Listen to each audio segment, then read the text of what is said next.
I don't have any fuel pressure. All right, throw this thing over here. We got to protect the manifold on top so we don't scratch it. I got to give a shout out to my buddy Morgan. Thanks for leaving your hoodie here. Because now it's the manifold protector. My trusty AutoZone engine hoist here. This thing works well. Cool thing about this motor, check it out, come over here. It comes from the factory with 4 hoist points on each side of the engine. So you get this thing set up and ready to rock pretty easily. Boom. Ready to rock. Ready to rock. We'll lift her with the forks and drop her in. Excuse my absolute pile of ass of a forklift, guys. Can my girl get her? She gets her. We've absorbed the weight.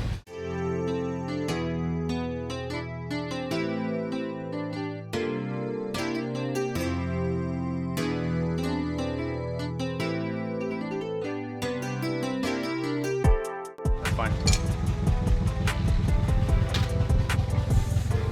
She's home free, everyone.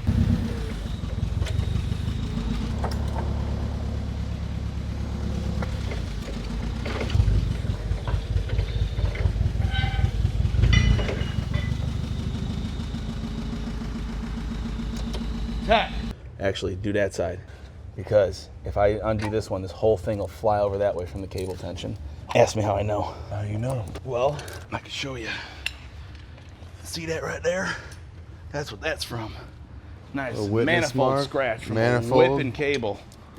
Oh, manifold mark. You got no engine bolts in or nothing, so we got nice rock, but she balances on the two little engine mount posts, and then the trans comes in and the trans bolts down to those 2 big rubberized things in the back of the chassis right there. Look down, you goof. Those things. But yeah, now we got to go underneath and line the engine mount bolts in, get them threaded and started. All right, we'll go over here by the lift, jack her up a little bit. All right, now what I'll usually do is we'll get a punch like this up. And we'll see where we're at. Oh, that one went right in, all the way up. Well, let's go to this side. Let's see. Oh, that one went right up too. Look at that. We're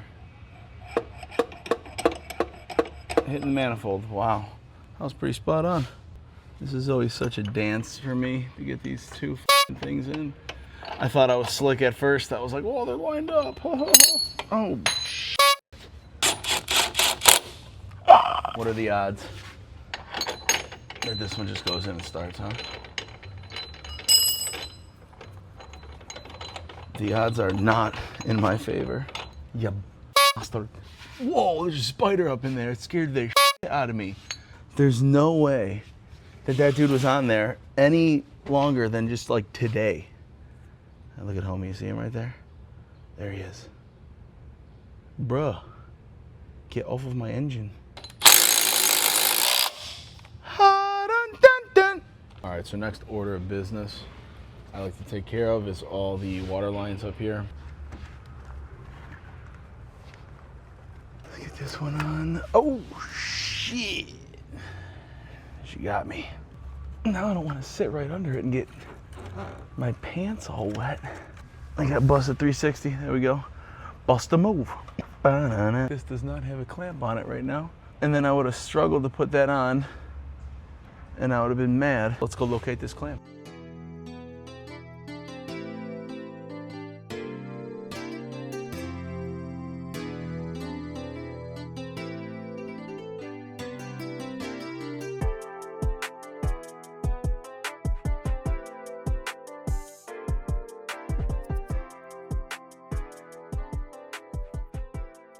Look what I found. Water pipe clamp. Ba-ba-na-na, na-na-na. That's what we're needed. Success. Being what you want to be, doing what you want to do. You're better than that. Give her on. We'll put this on a nice little 1 setting. We got this big one right here. It goes like up, and then it makes like a right turn. Oh! They call me John Leguizamo. Let's go. Now we're cooking with steam, baby. Did I lose the socket? Damn it, I lost the socket. Oh, there it is. Wow, I got lucky. Located. I'm gonna get this sump line on right here. Oh, that's the one, baby. Look at, she's nice on there. Ooh. This setup here, transmission sits all the way in the back, the diff sits in front, and you got your little bell housing that bolts up to the back of the engine or front of the engine, whatever you want to call that. Here's your little linkage setup. Right under here are your shift forks, and these two springs slide back like so, and they clip around to these rods right here. Those are cables that lead up into the cab, into the shifter in there, and when those cables move, they move these. This back one here articulates the little actuator here to bring you into what gate you want to select. So whether you're, right now it's in center neutral, so 3, 4, and if you want to go like this way would be 1, 2, I believe, 3, 4, 5, 6, and then this would pull you up and down into the gear you want to select when you're into the gate channel.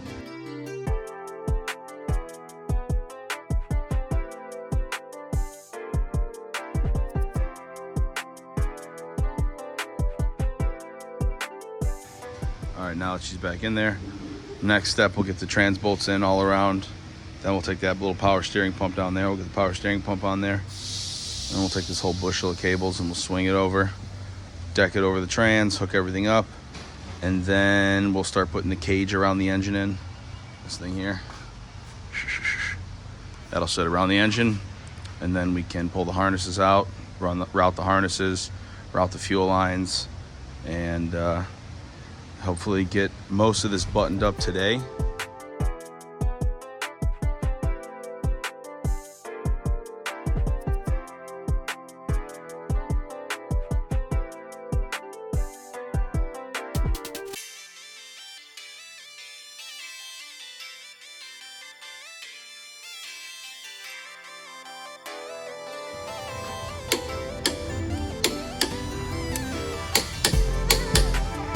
So I got to clean up the front of this power steering pump here. I got to put some gasket material around it. It goes down there. All right, I got that mating surface all cleaned up on the power steering pump. Look at that. Look at all that good material right there.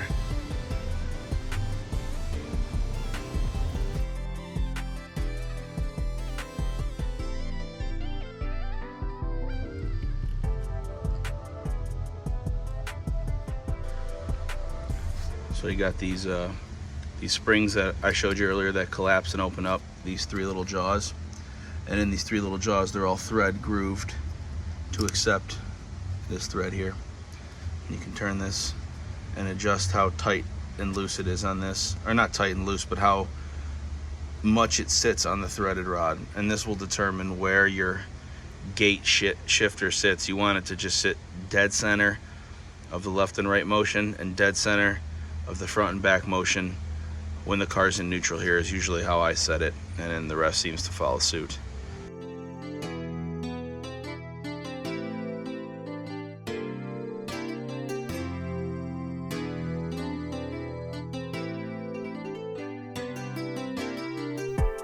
And now it's time to button up all of the little stuff, like running the electrical harnesses, the transmission cooler lines, the shifter cables, the fuel lines, and bolting up the axles.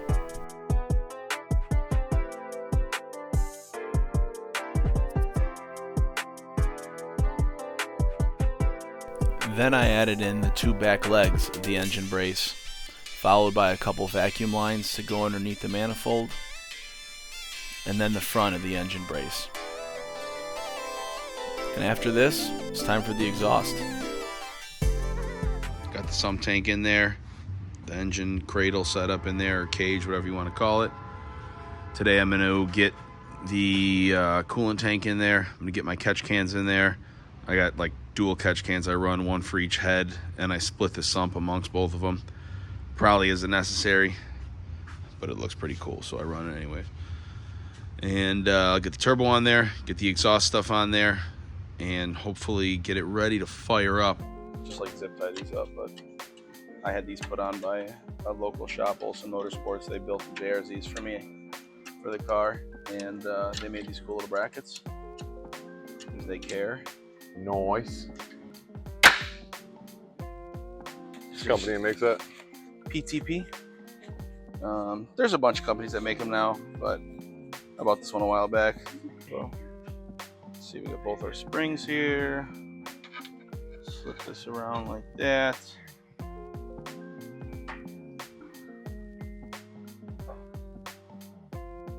All right, she's on there.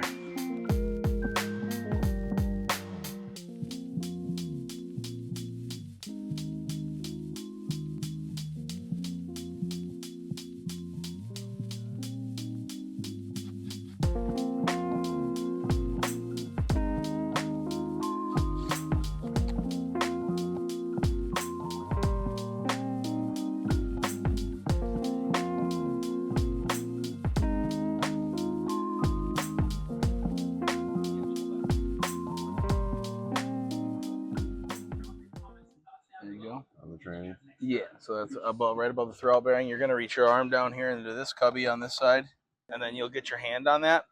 It should be all the way up to the bell housing now in front, you know. Pull it down a quarter of a turn to you.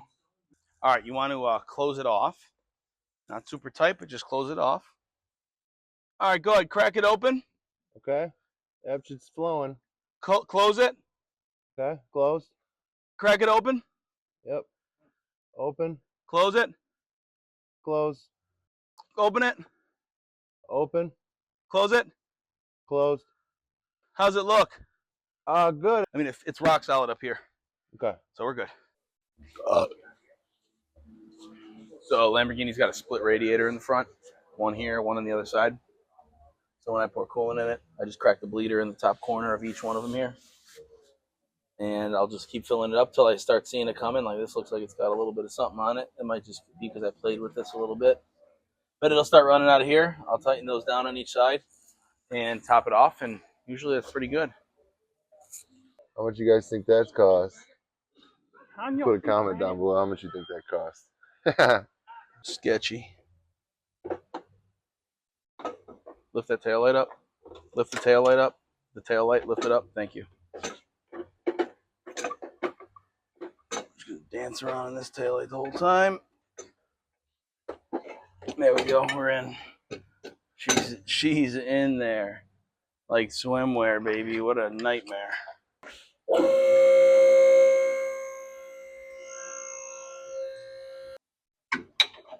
There we go. And it becomes a big pain in the air intake temp sensors. I got one of these in each charge pipe. Here you go, bro. Goes down there. 2 little rings on that motherfucker. Sorry for always swearing, guys. She's in. 60 PSI of boost ready. Clipped. We're on. What kind of clips are these, Matt? The old school name, they were called Wiggins clamps. These are from XRP. I think they call them HydroFlow clamps from XRP. Pretty sharp. They're super cool, man. It's not lined up. I'm wrong. Oh, there we go. We got it. I was right. Boom. Boom. Boom. Shout out to my boy Austin Hill Welding on Instagram. He made this all this titanium stuff. My buddy Brandon over at B-Rogue drew it up on the computer, and Austin came over. He fabbed it all up for me. Yeah, it turned out great, man. I think we're lined up. Clamped. We're on.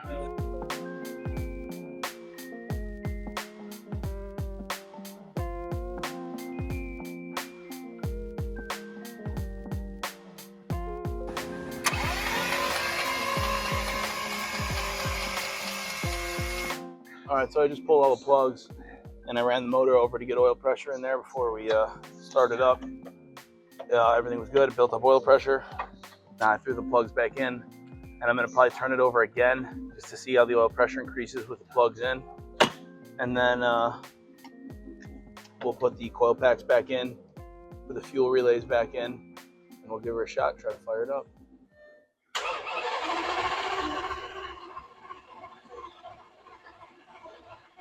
I don't have any fuel pressure.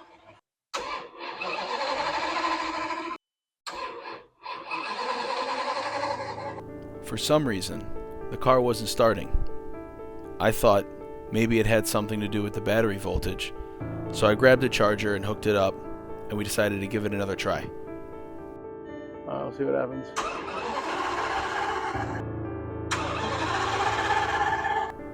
But still, nothing. And then I remembered, last year I had a similar problem with the car not wanting to start. Alright, so I'm trying to start the car right now, and it's throwing an error, throttle body error. I had this happen before. One of these wires on one of my plugs for the throttle bodies, like the pin got pulled out a little bit from being taken in and out so much because my car's always broken. And it's throwing the error, and I think that's why the car doesn't want to fire. So let me just mess with it here, see if we can get it to turn on. Right here, throttle position 2A, voltage limit, voltage failure. Throttle position 2B, it's green, it's clean. This is yellow. Blink in here because there's an error. Let me dismiss these. They're clear. Dismiss. Let's see. And finally, she started.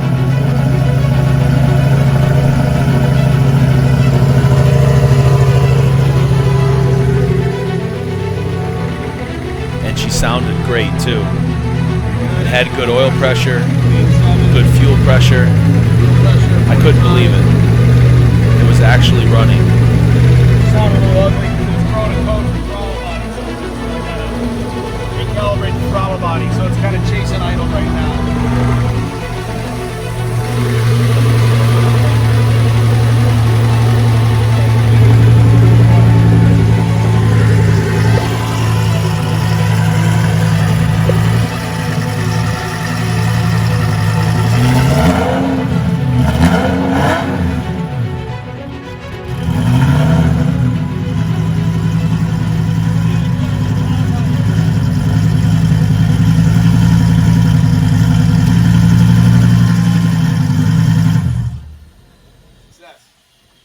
Yeah, it sounds normal.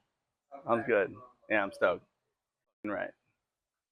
Well, I don't want to say nothing, but it seems like she fired up and everything's running good for right now. So far, so good, man.